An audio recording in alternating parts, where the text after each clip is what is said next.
ఈ exam skill exam, subject exam కాదు. వీళ్ళకి బ్రెయిన్ లేకుండా క్వశ్చన్ సెంటర్ చెప్పిన మాటలు నమ్ముతున్నారు. ఇది హిస్టరీ జాగ్రఫీ ఎగ్జామ్ అంటారు. ఇది హిస్టరీ జాగ్రఫీ ఎగ్జామ్ కాదురా బాబు, it is a skill based exam. It's not a history చదివితేనో జాగ్రఫీ చదివితే అలాగైతే బిఏ 5 ఏళ్ళు చదివిన హిస్టరీ చదివినట్టు వచ్చారు కదా, ఎవడున్నాడు ఈ లిస్టులో? ఎవడో లేడు. పొలిటికల్ సైన్స్ చదివినట్టు వచ్చారు కదా, మరి బిఏ పొలిటికల్ సైన్స్ చదివినట్టు, ఎంఏ పొలిటికల్, వాళ్ళు ఎవరో కనపడరు ఇందులో లిస్టులో, కనిపించారండి. అలా అంటే ఎవడో ఒకటి నెతికి ఒకడు ఉన్నాడు అంటాడు.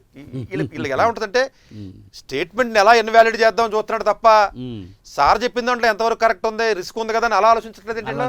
వ్యాలిడిటీని ఆలోచించట్లేదు, ఏంటి రియాలిటీ అంటే నేనేదో చెప్పాడు, ఎవడో ఒకడున్నాడు అనుకోండి, అడుగున్నాడు అనేస్తున్నాడు. అలా కాదు, పలానా కాలేజీలో చదివితే ఇబ్బంది అన్నాను, ఆ కాలేజీ ఒకటి గొప్ప కదా అంటారేంటి? ఒకడు అంటే 100లో ఒకటి అయిపోయినప్పుడు మనం ఇప్పుడు కూడా 100లో ఒకటి చేయి కొట్టే అంతే కదండి. మరి ఇప్పుడు కొట్టే, ఇప్పుడు ఎందుకు కొట్టలేదు? అక్కడేమో తక్కువ మంది అని అవుతానంటాడు, అవును. ఇక్కడ తక్కువ మంది అయినప్పుడు అవరంటే నేను అవనంటున్నాడు. అవును, మరి ఇక్కడ కూడా అవ్వచ్చు కదండి.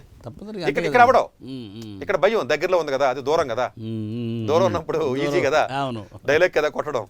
సో ఇది పేరెంట్స్ అర్థం చేసుకోండి. ఈసారి రిజల్ట్లో కూడా చాలామంది, అందరూ కూడా నాకు తెలిసిన చాలామంది కానీ పర్సనల్గా కూడా అందరూ సెల్ఫ్ లెర్నర్స్ అండి.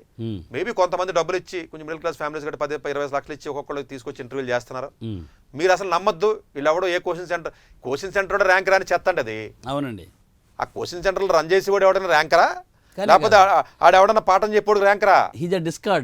దేనికి పనికిరాని చెత్తది. అవును, దేనికి పనికిరాని బోర్డు పెట్టి చెప్తున్నారు. వీళ్ళ గైడెన్స్ ఇవ్వడం ఏంటి మీకు? నాకు అర్థం కాదు. వాడి గైడెన్స్ ఇస్తే నువ్వు సెలెక్ట్ అవ్వడం ఏంట్రా బాబు? అసలు మతుందా? కనీసం ఈ కామన్ సెన్స్ కూడా జనాలకు లేదు. అవును సార్, అవునవును. సో ఇవన్నీ దృష్టిలో పెట్టుకుని నేను ఎందుకు చెప్తున్నా, అడ్మిషన్ టైం అంటే ఇది. అవును సార్, వీళ్ళు ఎన్ని చెప్పినా ఇంత గట్టిగా ఎందుకు చెప్తున్నా తెలుసా? కనీసం వాళ్ళు మారతారని.